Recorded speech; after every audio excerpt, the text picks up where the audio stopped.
Oh, good morning, everybody.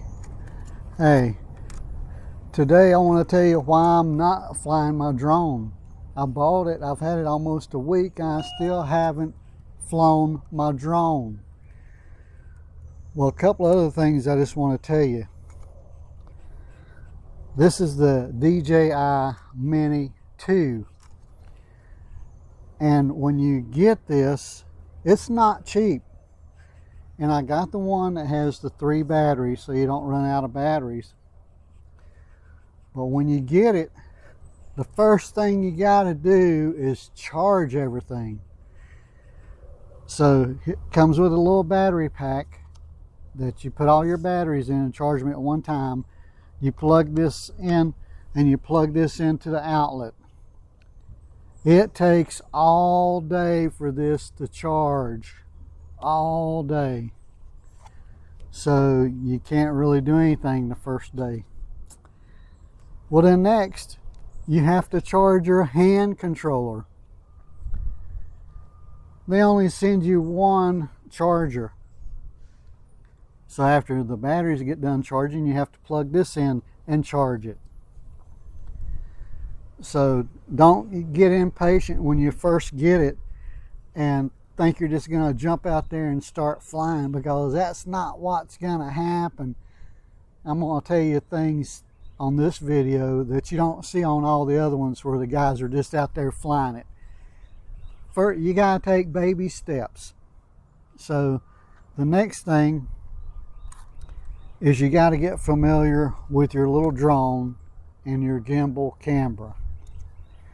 So I would suggest that you read the books, all of them, cover to cover, which in this case is not very much because they have it in several languages, so it's just a few pages.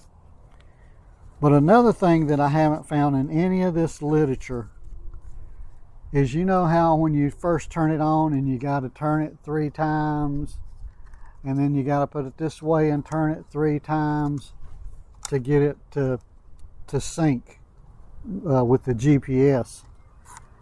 There's nothing in any of this literature that I've seen that tells you how to do that and the lights to look for and all that. It just don't tell you that.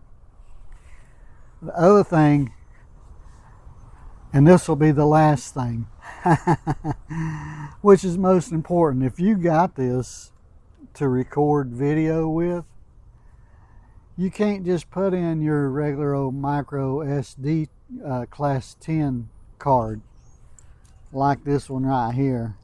You know, I have several of these laying around, and I figured, hey, I've got some real good class 10 micro SD cards. I'll just plug it in.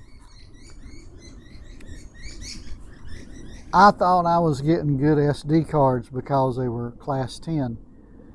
You can't see it because it's so small, but there's a little U there. And inside that U, there are numbers. 1 and 3 is what I know of. It could be a 2.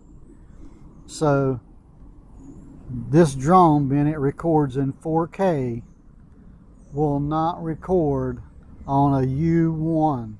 Forget about the class 10, because you got to have class 10 anyway. But the U has to be inside the U has to be a 3. A 3. So then if you go flying, and you'll see on some of those videos where it has a red box up in the corner and it says not recording, it's not recording because they put a lower class SD card in their drone. So nope, I'm not going to be flying it today yet, but I'm getting everything together and I will be doing it soon. So, and it also comes with some little cables to do stuff with. But like I said, read the directions. Get you a good class 10 U3 SD card. And make sure that it's at least 32 gigs, if not 64 gigs, because 4K video takes up a lot of space. Okay, I'm gonna stop there. So you guys have a great day. I can't wait to get my SD card so I can go fly. I want to go fly. Bye. Don't forget to subscribe.